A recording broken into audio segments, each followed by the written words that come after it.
Over the years, we've worked with dozens of nonprofit organizations as they tried to think about and successfully execute strategic partnerships and other kinds of relationships.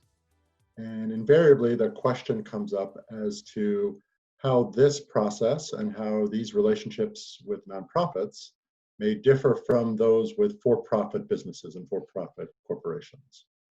Whether it's the CEO or a member of the board who may be an attorney or have had prior experience with for-profit mergers and acquisitions, there's an interest in understanding whether there's a difference between the two processes. And so we wanted to just share a few high points, a few notes about how working with nonprofits and thinking about nonprofit mergers and partnerships may differ from those with the for-profit sector.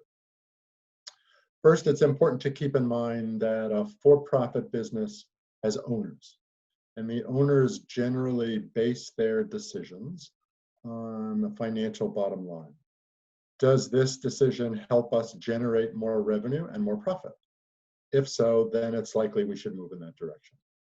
That differs from nonprofits, which are governed by a nonprofit board, whose role is to really uphold the public trust.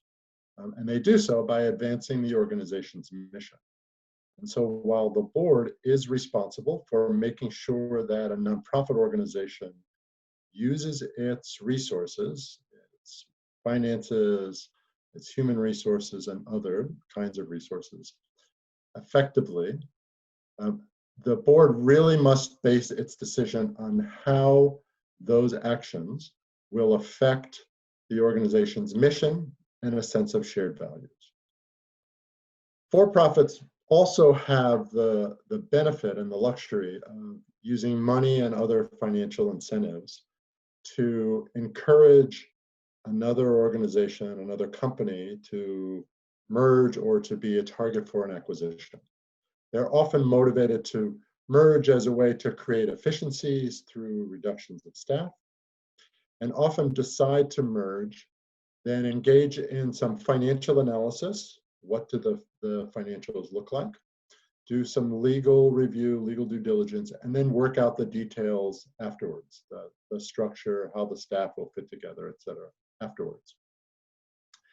And generally, for-profit businesses have the resources and decide to engage with teams of lawyers and accountants and investment bankers to analyze the transaction.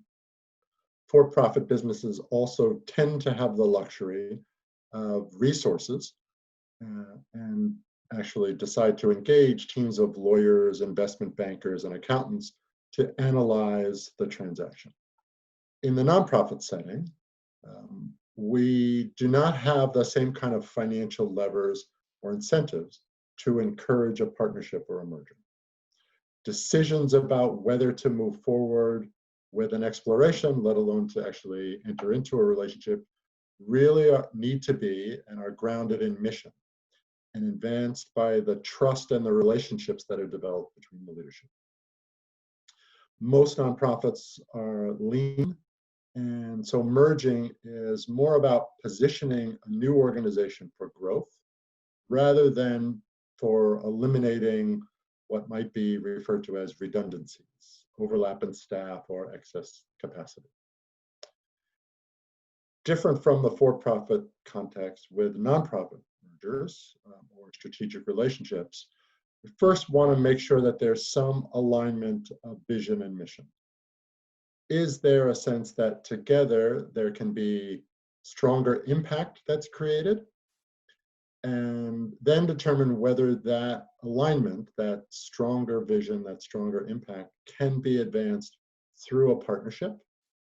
And if so, then conduct the necessary conversations to determine what that relationship would look like, how the staff might fit together, how the programmatic work would fit together, and along the way, do an analysis of financial considerations, legal considerations, corporate structure considerations, and to determine how the governance of the newly integrated organization would work. Different from the for-profit setting, most nonprofits don't have the resources to engage teams of lawyers, investment bankers, and financial analysts to understand whether a transaction or relationship is going to be viable from that perspective. Um, Generally speaking, that same level of expertise is not really necessary in the nonprofit context. To be sure, you want to do financial analysis. That can be done through staff, can be done through board treasurer, can also be done through some third-party support, consultants who are helping with the merger discussions.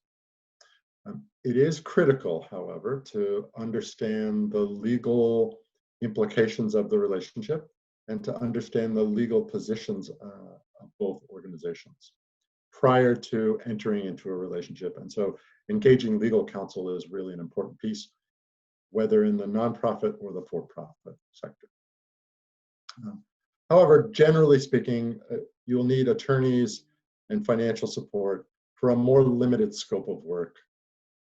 And after this initial focus on mission and vision alignment and the best ways to advance those through an integrated structure.